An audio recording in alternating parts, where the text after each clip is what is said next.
Da li je Filip Marinković ili je Filari? Koliko je danas teško biti autentičan i svoj? Da li je to mač sa dve oštrice? Nekako, kad pogledate njegovu karijeru, taj njegov imidž, ta autentičnost, potpuno je po strani stavila sve njegove kvalitete. On je završio muzičku akademiju, svira kontrabas, nadograđivao je sve to u Hrvatskoj, ali nekako, opet kažem, taj čudan stil, što bi rekli Srbi, ga je potpuno izdvojio iz mase i Zvezda je preko noći rođena. Je li Filari ili je Filari? Ajmo sad na početku to. Ajmo da razjasnimo. Da razjasnimo. Gde se akcentuje? Filarije. Filarije. Da, nije Filari. Jesi se odmorio posle pesme za Euroviziju? Jesi se slegli utisci? Hoću da o svemu prođemo. Pa ja moram da ti priznam ove godine da se nisam uopšte toliko ni umorio. Baš smo sve krenuli da radimo na vreme. Pripremali smo i koreografiju, nastup, pevanje i onda je sam taj nastup kad smo ušli u studio RTS-a je meni stvarno bio uživanje i to su bile onda one neke sitnice da se više naviknemo na prostor i da, eto, osetimo tu scenu. Kažeš, ove godine želeo si da potpuno oslobođeno od svih komentara i svega što te steže, stvarati pritisak da se oslobodiš, koliko je to važno za tebe? Jer ti si potpuni bum napravio svojom pojavom. Da, ove godine sam hteo da se rasteretim potpuno u smislu tom imidžnom koji ja generalno volim da naglasim i za mene je izvođač potpun kada ima i taj imidžni deo, scenski, a nije samo u pitanju pesma i čisto pevanje. Tako da sam ove godine, jer sam prethodnih imao onako dosta ekstravagantne kostime i dosta je to teško izneti, pogotovo sa tako malo iskustva, tako da sam se ja na te prve 2 godine pesme za Euroviziju zapravo kalio i zapravo sam sticao to neko iskustvo, nisam toliko nastupao u takvim produkcijskim okolnostima. Jesam ja imao nastupe u stranim zemljama gde sam išao na festivale, jer sam se, kao što si na početku rekao, dosta školovao muzički, ali to nije ni blizu produkcijski tako zahtevno, zato što je ono, izađeš, otpevaš i to je to. Međutim, ovo je skroz druga priča, pogotovo kad kao ja volite da ubacite malo i koreografiju zahtevniju, možda neki kostim od 10-15 kila. To je onako baš je teško zasnaći se i onda sam ja možda malo u te prve 2 godine pesme za Euroviziju sebi zapravo otežao i možda čak stvorio i ljudima neku drugačiju sliku o sebi, jer za tako malo iskustva to je stvarno onako, baš su veliki bili zalogaji. Pravo to, koliko je teško u Srbiji biti autentičan, svoj i drugačiji? Je li to hrabrost ili ludost? Kod mene ludost. Kod tebe ludost. Kod mene ludost. Mene svi pitaju kao, jao, da li se ti plašiš? Ja uopšte nemam taj moment kad mi nešto padne na pamet i kad nešto želim da uradim, da se ja sad stavljam u možda kožu gledaoca ili nekog, ajde da kažemo, čovjeka koji živi neki potpuno običan život, da li će sad on da se šokira kad mene vidi. Ja sam čak i u onoj haljini onako kao se osjećao sasvim normalno i meni to nije bilo ništa. Jeste to izgledalo super i naravno da nije svakidašnje, ali ovako da su mene pitali, ja bih rekao, pa dobro, kao meni je to super, da. Ali to je pesma bila koja je predstavljala tvoju ženstvenu stranu, ove godine je potpuna promena imidža, predstavljanje te muške strane. Hoću da mi kažeš, da to ne zaboravim, muzički si obrazovan, da li te nervira to što si svojim tim svojim ekstravagantnom pojavom, stajlinzima, taj svoj muzički deo i to obrazovanje stavio po strani? Pa da kažu, vidi ga, on tim pokušava da nadomesti, a zapravo ne znaju da si ti završio muzičku akademiju, pa se onda doškolovavao, pa razni festivali su u pitanji, Malta, gde si još nastupao? Jeste, Malta, Beč, Slovenija, Bugarska. I onda kažu, šta on izvodi cirkus, a zapravo ne znaju, kad zagrebu ispod površine, da je tu jedna umetnička duša zapravo živi. Jeste, eto, i to možda jeste ono što mi je najviše žao. Što se tiče moje karijere, što možda nisam počeo malo drugačije, već eto, nekako se kod mene teško se pravi taj balans, da li ja sad ću da izađem sa nekom baladom i da kažem sa nekim tako kvalitetnijom muzikom i da sad kao pre svega istaknem svoj talenat, ili ću da budem onako u hodu s vremenom, a možda čak i malo ispred vremena za ovo podneblje i da kao onda dam ceo paket. I onda sam tek shvatio, trebalo mi je par godina da shvatim da ljudi kada vide mene kao pojavu, da stvarno ne mogu da stignu da iskonzumiraju sve i uglavnom je prvo što im odlači pažnju moj fizički izgled i uglavnom taj neki kostim, jer da ste mene pitali na početku, na primjer kad sam imao 18-19 godina, stvarno ja sam onako školovao i radio na sebi, na svom glasu i obrazovanju. Kad sam kretao, pitali su me kao šta će ti biti najveći problem kad počneš javno da se eksponiraš. Ja sam bio ubeđen da će moći oko svega da me poljuljaju, pokolebaju, osim oko mog talenta i toga koliko sam ja zapravo sposoban pevački. A desilo se sve potpuno kontra, jer sam se ja, kroz detinjstvo, srednju školu, onako dosta borio i sa kilogramima i sa tim svojim izgledom i sve što sad vidite je baš onako veliki rad je jel iza toga. danas to sve maska, štit od toga što si proživljavao kao srednjoškolac, borba sa tim kilogramima, dijete razne i to, koliko to utiče na tvoje samopouzdanje u tom periodu. I sad, kad kažeš, aha, sad ću svima da vam pokažem da mogu, da istrpim sve negativne strelice koje su uprte ka meni. Dosta, stvarno dosta utiče kad niste potpuno sigurni u sebe i svoj izgled i svako od nas koliko god da za nekoga drugog dobro izgleda, mi uvek sebi pronađemo jednostavno neke mane i ja mislim da sam tek ove godine postao potpuno zadovoljan i možda se to čak vidi, eto, to moje samopouzdanje i na sceni gde su se ljudi baš oduševili jer je to potpuno 180 stepeni od prethodne 2 godine gde sam stalno razmišljao jao da li mi je ovde nešto, da li mi je ovde ispalo, da li se ovde vidi. Ove godine, eto, i što se tiče stylinga i što se tiče izgleda, potpuno sam se rasteretio, čak sam se i sa kosom rasteretio, šišao sam se do glave i bio sam izvona, ajde sad da pokažemo ljudima ono performans, da bude akcenat na pevanju, plesu, na svim mojim talentima na kojima sam ja zapravo dugo radio. Ali, jednostavno, takav je put bio da si na malo ekstremniji način želeo da dođeš, jer danas ovo sve ono što si želeo. Ja znam da se roditelji nisu verovali da ćeš ti da budeš muzičar, jer si menjao kroz detinjstvo razna interesovanja, kratko te držalo, sve. Da li je danas ono sve što si želeo? Jeste. Eto, mogu da kažem, ovaj poslednji nastup koji sam imao na Pesmi za Euroviziju, to je sve što sam ja želeo i čak sam ja, mislim, zbog toga i ovoliko energičan posle svega toga, jer je to jako naporan projekat. Ljudi uopšte nisu svesni toga dok ne učestvuju ili ne iskuse nešto takvo, a ja sam, eto, ove godine onako energičan, ja bih mogao još jedan krug bez prestanka, jer sam toliko imam to neko unutrašnje zadovoljstvo i ponosan sam na sebe što sam ovaj put uspeo da pokažem sve onako u onom svetlu u kom želim da ljudi mene zapravo vide. Jel ti sad ljudi veruju? Mislim da mi veruju mnogo više i dalje ima nekih, ono što se kaže, nevernih Toma, koliko god ja gostovao po emisijama, pevao uživo i slično. Uvek nekako one stvari koje idu viralno na društvenim mrežama su možda neki ti kiksevi i onda kažu ljudi kao, to rekli smo mi da kao nije on dobar. Šta te najviše nervira u eri društvenih mreža? Koji to komentar te izbaci iz takta? Mislim, živo si biće, nema šansi da te baš ništa ne dotakne. Često, mislim da nije toliko do komentara, mene često povrede komentari od strane žena.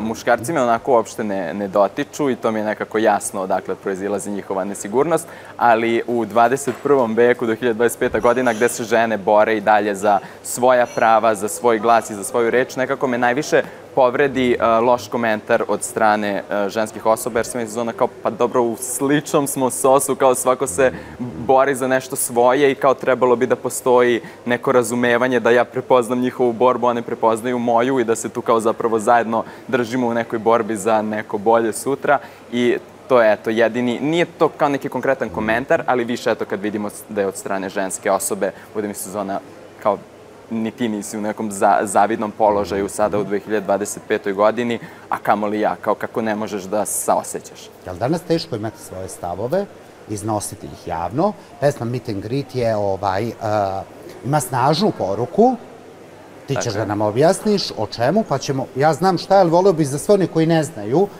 da objasniš što je.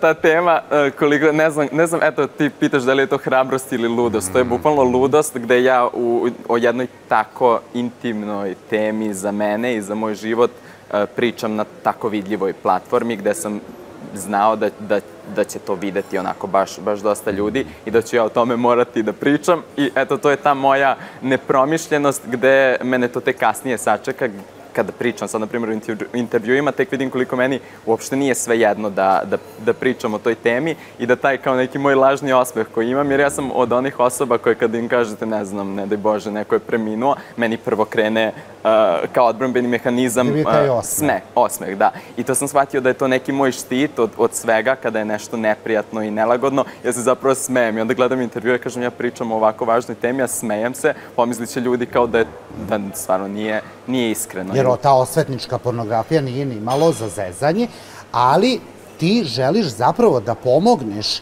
svima onima koji se susreću sa tim iz svog ličnog iskustva, kako da se izbore. Jer vidi, svi mi, da nam se to dešava, ne znam kako bismo reagovali. Tako je, eto, da kažemo, ajde sad konkretno o čemu se radi u pesmi Meet and Greet, poruka na kraju, privatni videi nisu za deljenje, to je poruka na kraju nastupa i radi se o tome da sam ja u jednom trenutku svog života bio žrtva osvetničke pornografije, kada sam želeo da izađem iz jednog toksičnog odnosa, gde sam onako baš pružio drugoj strani dosta ljubavi i poverenja i na kraju mi se to obilo o glavu. Kako reaguješ ti u toj situaciji kad ti osoba XY kaže ili ćeš biti sa mnom ili ovo ide u javnost? Pa ja se prvo pokušam nekako da to saniram, da možda smirim strasti u tom trenutku, da se ne desi ono što ne treba da se desi, ali imam i tu neku svoju drugu stranu gde bežim glavom bez obzira i iz fazona sam kud puklo da puklo. Ako će se to naći na internetu, neka se nađe pa ćemo posle da krpimo, jer kao što znamo nisam jedina javna ličnost koja se borila sa time i to je stvarno onako baš strašno, jer kad nešto završi na internetu, jako je teško to potpuno očistiti. A da ne pričam o tome kad ste i žrtva toga da vas neka bliska osoba ucenjuje takvim stvarima, to je onako baš velika posledica na psihu. Bio si hrabar, napustio si taj odnos, a mnogi ljudi ne smeju iz strahova da napuste takve toksične odnose. Koji je tvoj savet? Moj savet je pa pre svega da pokušaju da sagledaju tu situaciju realno, iako je to u tim trenucima stvarno teško. Osoba kada je u toksičnom odnosu tek posle nekog vremena prepozna da je to uopšte toksičan odnos, a kamoli da ta neka osoba može da je sposobna da uradi nešto tako, jer svi kao u neku ruku idealizujemo partnera sa kojim smo. Tako da, pre svega, meni je dosta pomogla psihoterapija u toj svojoj borbi, jer ja ne idem kod psihologa samo kada imam neki problem, već često, baš i zbog posla kojim se bavim i nije jednostavno lako filtrirati sve stvari koje dolaze. I bitno je pokazati stav, ne upadati u tu ulogu žrtve i nekako ohrabriti sebe da su sposobne da šta god se desi, a može da se desi jako ružno, da shvate da nisu krive, da to nije nešto što su te osobe prouzrokovale, već da je jednostavno nesigurnost sa druge strane. Koji je bio prelomni trenutak kad si rekao da ja želim o ovome da ispriča, kud puklo da puklo, pa nek se i pojavi? To je bio, da, taj trenutak kad se pojavila pesma Meet and Greet, jer se u tekstu pesme Meet and Greet radi o tim kratkoročnim odnosima, radi se o tome koliko su ljudi danas egoistični i samodovoljni, da čak ono što se kaže ne mogu da budu više ni u kombinaciji. Svi su toliko savršeni, svi imaju toliki ego i to i pesma govori kao ovo je ego flex. I to kako sam se ja osjećao kroz donošenje tog teksta i generalno pevanje te pesme prvi put u studiju, kad smo počeli da razmišljamo o nastupu, ja sam znao da je to odlična dopuna takve teme i da bih baš volao na tako vidljivoj platformi kao što je PZ da pošaljem takvu poruku. Ja se, verovatno opet, moj odbrambeni mehanizam, evo vidiš, branim time što kao kažem, ma ne može to da se desi meni i idem nekako pozitivnim razmišljanjem i gledam da ako ja radim nešto iz te pozicije kao da želim da uradim dobro delo, da želim da osnažim žrtve koje se čak možda i na neki mnogo strašniji način nalaze. Ja sva sreća nisam bio sa toliko ludom osobom, ali stvarno žrtve bilo nasilja, bilo psihičkog, fizičkog, sajber nasilja kao što je osvetnička pornografija, stvarno verujem da se nalaze onako sa nekim ludacima u odnosima i da nije uopšte lako, jer se pre svega, pored toga što mogu da vam izađu slike, verujem da se boje i za svoj život nekako. Tačno. Deluje mi da si jako čvrst karakter da imaš, tu stabilnost i sigurnost. Verujem da i na društvenim mrežama nailaziš na razne osude, pretnje i to, ali što ti kažeš, to vrlo lako može i da se blokira i da prijaviš osobu. Se nekad uplašio? Sigurno je bilo onih muškaraca kao šta ti u suknji radiš, Kosti, mi ćemo ti pokazati. Kako izlaziš na kraj sa tim ljudima? Ti si vrlo kulturan dečko, vrlo vaspitan, odmeren. Kako izlaziš na kraj? Bilo je, ja sam sva sreće imao kada se tek pojavio kod nas TikTok i kad je postao malo popularniji, ja sam tu počeo u početku da snimam skincare videe, make-up videe i tu sam se ja šminkao i to je bila onako vrlo kontroverzan sadržaj za Srbiju, pogotovo što ja mislim da sam ja čak i prva muška osoba, influencer, koja je to počela da plasira i ja sam tada imao onako dosta na početku viralnih videa i to je bio trenutak, taj prvi udar gde sam se ja uplašio jer ja do tada nisam navikao ni na tu vrstu pažnje, generalno bilo pozitivna ili negativna, a kamoli na takve komentare. Ja mislim da sad bilo šta da meni neko kaže, ja sam sve to već pročitao na TikToku, mene ne može ništa da uplaši ili da me uvredi, jer je stvarno, naravno sve zavisi od koje osobe dolazi, ali nekako na tom TikToku se nagledate svega i svačega i mogu da kažem da su ti moji prvi viralni videi mene zapravo okalili, da sad to mnogo lakše podnosim i da ne može toliko lako to da me poljulja, pogotovo što se nikada ništa uživo nije desilo, jer uživo stvarno imam samo lepe reakcije ili se ljudi uplaše kada me vide. Da, ja sad ne znam da li je to zbog mog stava ili ja onako, često mi kažu ljudi, jo Bože koliko ti izgledaš nadrndano kao na ulici, ali to je zapravo samo neki moj odbrambeni isto mehanizam, tako da, eto, nisam imao nikada neke incidente. Dešava se da deca u pubertetu znaju da dobace nešto, ali to svako prolazi. Jel smatraš da iritiraš ljude?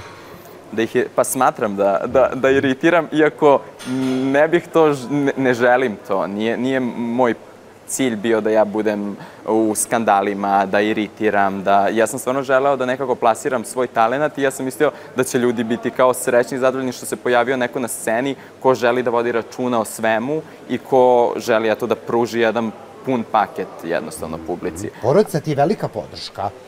Jeste. Je li im bilo teško? Sad kad se vidi, nisi roditelj pa kao ne znaš i svako za svoje dete želi negde najbolje i niko ne voli da mu dete niko negativno ni komentariše, ni da dobija pretnje, ni bilo šta. Kako su se oni borili sa tim? To me zanima. Pa eto, moji roditelji su stvarno, generalno moja porodica i okruženje su svi to prihvatili nekako ne toliko strašno, nije meni nikada niko rekao ni nemoj, niti mi nešto zabranio, nego su nekako, ja mislim, kroz tu, što ti kažeš, moju sigurnost, čvrst karakter, videli da ja to nekako guram i da to ide, da to prolazi. Oni su stvarno od uvek verovali u moj talenat, kad sam ja počeo da se bavim ovim, ne pričamo sad o onom delu iz detinjstva, i oni su stvarno toliko ponosni na sve što ja radim i koliko god nešto bilo kontroverzno, oni to gledaju kao umetnost i ja sam, eto, jako ponosan na njih što su uspeli to da shvate na pravi način. Jesu oni najponosniji na tebe? Jesu, zato što oni bukvalno kada negde, to je interna šala u porodici, oni kada god idu, ne znam, kod lekara i nešto slično, oni uzmu i pokazuju moje snimke. Jao, znate, naš sin je Filari, tako da daleko od toga da ih je sramota, ako neko može da pomisli što je ovo što ja radim malo, eto, kontroverznije, oni to stvarno shvataju kao umetnost i baš sam zahvalan na tome. Ovaj danas outfit koji furaš i imidž najviše dopada? Njima? Njima? Da, pa dopada im se, oni su, ja sam onako imao kroz život dosta različite faze i dosta različite imidže i onda su oni nekako i pre moje karijere navikli na tu moju ekscentričnost, tako da moja mama je, kad sam ja tek kretao da se bavim muzikom, ona je meni govorila, jao, ali ja sam tebe zamišljala kao Sašu Kovačevića, kao da obušeš košuljicu i da tako lepo pevaš. Ja kažem, dobro, kao mam super je Saša Kovačević, meni je super, ali meni to nije izazovno. Ja volim onako izazove, veliki sam stvarno radnik, volim da radim na sebi, imam dosta talenata i volim da ih razvijam. Eto, i to je i taj ples i pevanje, muzika, talenat verovatno i za oblačenje, za modu. Tako da sam ja to onako na jedno ušlo, na drugo izašlo i nastavio po svom. A u kom periodu si se najbolje osjećao u svojoj koži? Mislim da se sada osjećam. Jel da? Osjećam najbolje, da, i to se i vidi, rekao bih, jer mislim da sam i sazreo, što se kaže, dosta sazreo u glavi, a i zadovoljan sam, trenutno sam najzadovoljniji kada svojim fizičkim izgledom, tako da više nema ništa što me tišti, da kažemo sad kad se ja pogledam u ogledalo i onda sam rasterećen sa te strane i mogu da se posvetim eto svojim talentima, i nekako sad uvek to izgleda skladno. I nekako deluje mi da najveću podršku, pohvale si upravo ove godine dobio, tom svojom promenom. Jel misliš da ljudi u Srbiji teško izlaze iz svojih kalupa i tih zacrtanih nekih normi, jer prošao si sve faze i kao pojaviš se ovakav kakav si danas i kao bravo, evo ga, svaka ti čast, to i to. I svi sa oduševljenjem pričaju o tebi. Jeste, sad su stvarno svi onako oduševljeni. Sad ja verujem da tu postoji taj moment gde sam ja sad prihvatljiviji društveno, kako treba da izgleda jedan, ajde, muškarac, opet ne potpuno, ali dosta prihvatljiviji nego ranije, ali onda opet imamo u drugu ruku ove godine Harem Girls koje su se pojavile isto na PZ-u i pobrale sve moguće pohvale i dobre komentare od publike, a isto imamo i mene od prošle godine gde su me raščerečili, bukvalno su mene prošle godine razapeli. Jeste. Veliki huk negativne energije je usmeren ka tebi prošle godine. Jeste, pa ja verujem da se to dešava eto kad neko probija led. Ja sam i ono najstarije dete u porodici, pa sam nekako i navikao na to, ja uvek sve šta sam hteo. Prvo je bilo ne može, a onda kao mlađi brat želi za godinu dana, super može i kao evo još više nego što je želeo. Zanima me, kad legneš u svoja 4 zida, jel te boli to? Kao dajem nešto novo, drugačije, izdvajam se od mase. Jel budeš u fazonu, pa šta mi ovo treba, ne želim uopšte da ulažem tu svoju energiju ako će se tako vraćati? Pa da, bude mi nekada žao što, na primer, eto, možda je neko uradio nešto slično nakon mene i to je prihvaćeno, a ja sam prošao kao bos po trnju, ali mi onda postoji taj moment gde mi je drago što sam eto ja možda uradio nešto da bi neko drugi mogao, ono što kažu, on je hodao, da bi oni mogli da trče, tako da je to baš lep osjećaj kad prođe ta eto neka tuga, kao ja mogao sam ja, pogotovo što je prošlogodišnja pesma bila u temi pobedničke pesme na Euroviziji i onda je to onako kad sagledate sve te neke stvari, bude vam naravno u trenutku žao, ali ja brzo izađem iz toga, bude mi možda na kratko i posle nastavim dalje. Da, jer je jako simptomatično da Končita se pojavi u haljini s bradom, to je u redu, onda Filari se pojavi u haljini, to je problem, pa teško izgovaram Filari, ostavi me da izgovaram kako hoću. A onda kad se ti pojaviš je, Da. Jeste, čudno je, mislim da postoji i to neko breme koje određeni ljudi nose i da jednostavno je tako moralo, prihvatam eto i to da sam možda eto ja prvi koji je to uradio u ovoj zemlji, pa onda mora ono kao da bude dosta iskritikovano i sad to je kao kad se pojavila moderna muzika, kad su počeli Rasta, Džala i Buba i oni su na primjer otvorili vrata nama da sad mi možemo sa mnogo eksperimentalnijim zvukom da nastupamo i da plasiramo. Zanima me komentari žirija. Mimi Mercedes mi je gostovala prošle nedelje i baš je onako osula paljbu po tom žiriju koji ne shvata modernu muziku i koji je rekao da je ove godine izbor bio jako loš.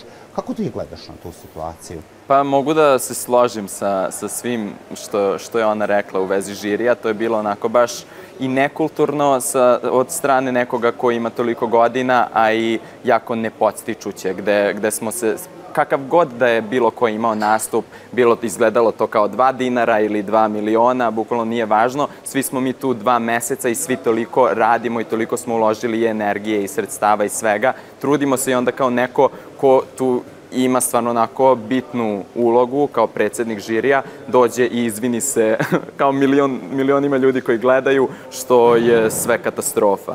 I to je onako baš jeste degradiralo moderne izvođače, gde ispada da ta zapravo pesma za Euroviziju i nije mesto za modernu muziku, kako se prethodnih nekoliko godina, ajde da kažemo, predstavlja i reklamira. I nekako mislim da ako žele već da se ide u tom pravcu, da bi trebalo da zovu neke malo modernije, bez obzira što nemaju, ajde da kažemo, iskustva moderni izvođači 10-20 godina karijere, opet oni su u tom trenutku popularni, oni su predstavnici tog novog talasa i ako idemo kao na Euroviziju, a ne dešava se posle PZ-a takmičenje u Srbiji, gde će opet da glasa Srbija, trebalo bi da se šalje nešto što je kao za svet, a ne nešto što, iako to kao zvuči paradoksalno, da kao nećemo da šaljemo nešto što se sviđa Srbiji. Treba da se svidi i Srbiji, a i da bude opet dovoljno dobro za svet. I onda mi tu imamo taj neki problem gde mi moramo na PZ-u da doziramo, da ne bi bili toliko odbačeni od strane srpske publike, a da opet ljudi i stranci koji prate PZ, jer dosta stranih fanova Eurovizije prati PZ, jer je to sad na dosta onako visoko produkcijskom nivou, moraju i oni da prepoznaju da je to evrovizijski materijal. Tako da je onako takmičari uopšte nisu u nekom zavidnom položaju i kad je u pitanju izbor pesme, nastupa i slično. I eto, mogao bih da se stvarno složim sa Mimi da ne znam ko će se od modernih izvođača prijaviti naredne godine. Kako ti se dopada pobednička pesma? Princ je talentovan, meni je to sve super, on je super kao paket, ali ja, po mom ukusu, mislim da će super da nas predstavi, naravno, on odlično peva i na Euroviziji opet žiri dosta poštuje odlične pevače, što on stvarno jeste, ali eto, po mom nekom ukusu, ja volim nešto dinamičnije, nešto nastupe koji imaju malo više komponenti od dobrog pevanja. Tako da, ja sam stvarno da, kad izbacim sebe iz konkurencije, ja sam stvarno navijao za Harem Girls, za Vukejlu, za Tam. To su mi stvarno bile onako odlični potencijali za ESC. Kažu, Filari iskopirao jednog učesnika jednog show programa, nećemo da taj show program uopšte reklamiramo i to. Kažu, prvo me njegov tim blokirao na društvenim mrežama, onda si za potrebe promoa skinuo i frizuru i ne znam šta. Kako reaguješ na to kad ti kažu ti si nekog iskopirao, da bi dobio taj neki medijski možda prostor i ti si u piku bio prethodnih meseci? Da. Pa ja mogu stvarno da kažem da se nikada nije desilo da ja bilo koga iskopiram, a pogotovo ne da se inspirišem nekim iz Srbije, jer kao ovde nije toliko, sad da kažemo, raznolika scena i nisu toliko autentični izvođači da bi sad mogli da se ima, naravno, dosta pevačica koje su, više pevačica nego pevača koje su autentične i hrabre, ali ja kad se inspirišem, uglavnom se inspirišem sa ljudima iz sveta, jer je kao to, tamo je mnogo veća doza i kreative i svega, tako da ja ne znam baš o čemu se tu radi, ali dobro, moram da ti kažem, ako je u pitanju ona frizura... Da, za frizuru.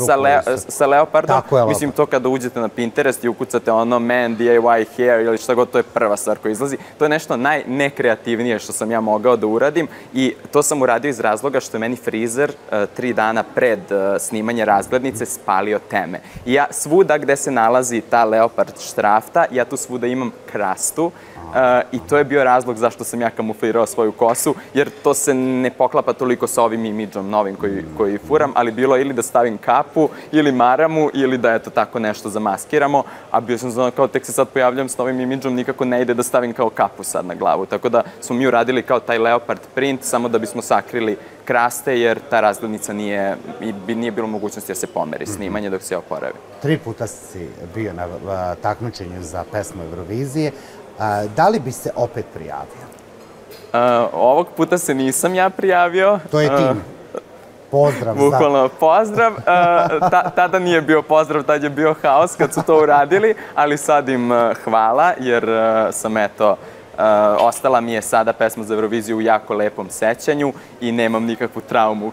Kad se osvrnem, stvarno mogu da gledam taj nastup 100 puta i baš sam onako, ja koji sam surovi perfekcionista i samokritičan sam do... Ne postoji osoba koja mene kritikuje više, nego ja sam sebe. Pa mene ne umara, više umara ljude oko mene, zato što ja stalno kažem i još, i nije dobro. I ja uvek se ugledam na taj neki kvalitet koji ni finansijski, ni produkcijski nije izvodljiv za ove prostore, pa se nađemo negde na sredini. Tako da ne znam da li bih se prijavio ponovo, neću da kažem neću, nikada i to, jer sam to rekao prošli put pa se desilo, tako da ja ostavljam otvoreno da vidimo, ako se to bude dešavalo, ja bih voleo da se desi za 3, 4, 5 možda godina, da dođe opet neka nova ličnost. Jer mislim da sam sad za ove 3 godine onako dosta i šarao i po imidžu, i po nastupima, i po muzici, tako da bih voleo, ako se ikada ponovo budem pojavio, da dam nešto sveže. Veliki broj kolega te podržao, videli smo i Nikolija i Sajsi, i sad da ne nabrajam, njih dve su mi prve pale na pamet. Vage. Obe su mi vrage, pa onda, koliko ti znači podrška kolega? Ali istinska, onako, podrška i ko je tebi na početku karijere davao vetar u leđa? Dosta, jako mi znači podrška kolega, iako sam shvatio da i nisu toliko baš otvorenih, ajde, ne znam ni kako to da kažem, nisu toliko, slabi su na pohvalama kolege i kad se to desi, to onda stvarno znači da vas neko gotivi, jer više nema tog nekog pretvaranja. Mislim da se onako vrlo jasno vidi koji izvođači, koje gotive i šta se kome sviđa. A na početku moje karijere mi je to jako značilo kad niste afirmisani i još uvek ni ne poznajete ceo taj svet. Malo je drugačije kad sve te ljude upoznate, pa vam nekako postane i normalno i da se sretnete, da se ispričate, nema ono kao ja sam sad fan, kao upoznajemo se.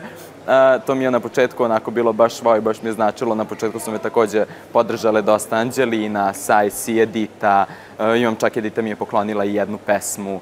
Bio sam sad skoro kod Nikolije u spotu, pozvala me, prijateljski, da učestvujem u njenom spotu. Tako da je meni baš drago da postoje ti neki ljudi koji su meni jako cool i sa kojima bih ja čak i voleo da sarađujem u budućnosti, što, eto, imam tako lepe i reči podrške od njih. Tačno. Sajs je negde nekako nju, imate i dueti. Jeste, imamo 2 dueta. Pardon, na Belgrade Pride-u ste se pojavili, pa onda i kad je promocija, uvek si nekako tu, uvek je ona nekako tu i to jako znači za jednog mladog umetnika, koji je možda neshvaćen na početku. Jeste, ona je meni bila jako velika inspiracija, jer ja sam pratio njenu karijeru kroz, verovatno, svoju srednju školu kad je ona počinjala i ja sam takođe video da i to nije bilo u tom trenutku toliko prihvaćeno i dok se nije desila ona prva ekspanzija. Tako da je ona meni bila jako velika inspiracija i nisam ni, ono što se kaže, nisam ni pretpostavljao da mi možemo da postanemo prijatelji i Sajs je stvarno jedna od retkih osoba sa scene sa kojima sam ja stvarno onako privatno blizak i Sajs je u mnogo navrata i mnogo situacija stvarno pokazala da je pravi drug i ja sam onako baš srećan što nju imam u svom okruženju. To je jako lepo čuti. Zanima me, ko ti je podmetao noge? Je li bilo takvi koji su ti podmetali noge? Bilo je sigurno? Da ja znam, ja mislim da nije postojalo, nisam siguran. Čujem onako da me komentarišu... Nedavno je Slobodan Radanović to nešto komentarisao na Twitteru, pa si rekao, sećamo se kako je on svoju karijeru gradio. Šta se tu dešava? Zašto su, mislim, gde je ta kolegijalnost? Pa ne postoji u tim nekim, sferama koje nisu navikle da na neki, da kažemo, normalan put grade možda svoju karijeru. Mislim da onda ne postoji ni neki normalan odnos ka kolegama, jer ne deluje mi kao da ljudi koji su teškim radom stekli nešto da mogu tako lako da kažemo, iskritikuju, pa čak i da navuku jako veliku mržnju na druge izvođače, pogotovo što sam ja kao izvođač na početku i meni uopšte nije jasno kao šta izvođač kao što je Sloba Radanović ima od toga da on sad kaže šta će na RTS-u dečko u haljini. Mislim da njemu kao Eurovizija niti je ciljna grupa, niti su fanovi Eurovizije njemu ciljna grupa. Mislim da je to nešto ono što takve ljude čačka iznutra. Misliš li da ti pojedini hejteri se dive, da bi želeli negde da budu kao ti? Pa mislim da. Sad, da li bi želeli da budu kao ja? Generalno, mislim da bi voleli da budu slobodni. Dosta su onako ljudi u ovoj zemlji imaju onako okovani. Ja to tako vidim i čak i neke stvari koje nisu kao nešto što ja radim, šminka, ekstravagantno oblačenje i slično, nego su to neke normalne ljudske stvari, jednostavno nemaju hrabrosti da urade, žive u nekim lažnim odnosima, žive lažne živote i mislim da kad vide nekoga da se to energetski možda nekako prepozna i da njih možda čak ja fizički ne isprovociram toliko koliko energetski, da oni kažu kako sad on to sme, a ja kao nešto što je i kako njegovo okruženje prihvata za nešto kao što je u njihovim glavama nenormalno, a mene kao moje okruženje neće da prihvati za nešto što je kao banalna stvar. I mislim da je to ono što ljude onako ume baš da bocne. Tačno. Nisi mi odgovorio sa estrade, sa kim nikad ne bi sarađivao i ko ti onako da te razočara? Da me razočarao? Mora da postoji neko, da je malo mesa. Ajde. Podsjeti me. Ja bukvalno, ja stvarno, i kad se to možda desi, ja nekako to vrlo isključim. Ne može mene neko ko mi nije blizak i toliko drag da me razočara. Dešavalo se ono da kad nekoga upoznam, da me razočara neko kako se predstavlja i kakav je stvarno uživo. Ali uglavnom sve kolege s kojima sam se upoznao i koje poznajem su bile stvarno okej, korektne prema meni. Tako da, ne znam, eto možda u poslednje vreme neko sa kim sam bio onako dosta blizak kada me razočarao, možda Zorija. Ko? Zorija. Zorija? Da. Zbog čega? Pa možda zbog onog bodovanja u finalu. Očekivao sam da je možda malo, da malo više ceni izvođače poput mene. Je li teško biti kulturan na estradi koja je mala bara puna krokodila? Preteško. Ja bih verujem, ja bih voleo ono da sad sve vreme dok ja pričam sa tobom ja imam kao neki nevidljivi zip koji mene sprečava da kažem, ali to je to i nešto kako sam ja vaspitan i kako sam odgajan, da jednostavno neke stvari jednostavno nisu kulturne, da se kažu koliko god to da ja želim, jer eto kao što sam ti naveo malo pre, kad mene neke kolege negativno komentarišu, mislim, nemaju ništa od toga. Verujem da ne bih ni ja imao ništa od toga i da moram da pogledam možda u sebe šta to mene zapravo nervira i koje su to nesigurnosti zbog kojih ja želim sa nekoga da iskritikujem. Je li bilo padova u životu? Jeste. Čemu ste naučili? Za ove 3 godine koliko se ja bavim ovim poslom, ja sam imao minimum 1 pad godišnje i naučili su me da ustanem, to je prva stvar, da nastavim i da svaki taj zapravo poraz donosi novo iskustvo i da me oblikuje kao izvođača kakav će sutra biti onako baš jedan veliki profesionalac i kog neće moći baš ništa da pokoleba. Je li skupo biti stilari? Ako pitate da ljude iz mog okruženja preskupo. Jel da? Jeste, nije. Generalno kogod da se bavi ovim poslom uopšte nije. Ovo je skup sport što se kaže i pogotovo kad se neko ne bavi narodnom muzikom ili nije baš toliko uspešan sa modernom muzikom ili ono što se kaže gaserskom, retko ko je u nekom velikom plusu. Tačno, ali ja znam da ti voliš i da zapevaš i Miroslava Ilića i Šabana Šaulića. Ja bih volio to da čujem kako to zvuči. Miroslav Ilić je deo High produkcije. Stvarno. Tako da, spremi se za decembar za 2 koncerta. Wow. Kako to zvuči ti to za ljubav svog oca? Ja to da, za ljubav svog oca i svoje bake koji vole, eto, obožavaju da me slušaju bilo šta da pevam, ali ja onda kao volim da njima otpevam nešto za njihovu dušu. Iako ja kao nisam prirodni narodnjak, nisam stvarno rođen da sa tim trilerima, ali kao umem da izimitiram. Tako da zvuči malo vuče na pop, ali kao dovoljno da njih zadovoljim. Što je negde i najvažnije. Pitao sam te da li je skupo biti ti, iz razloga zato što sve što radiš ulažeš mnogo napora, truda, kreativnosti, perfekcionizma i sve to kad se sastavi, to ja verujem da kad se inkasira je veoma skupo, tako da verujem i ono što sad dolazi jeste tvoj prvi album koji će imati, sad, da li 5 pesama, ispravim me ako grešim, to se... mnogo informacija o tebi mi se sve izmešalo. Mnogo informacija, verujem mi da i ja tako ne mogu da postignem.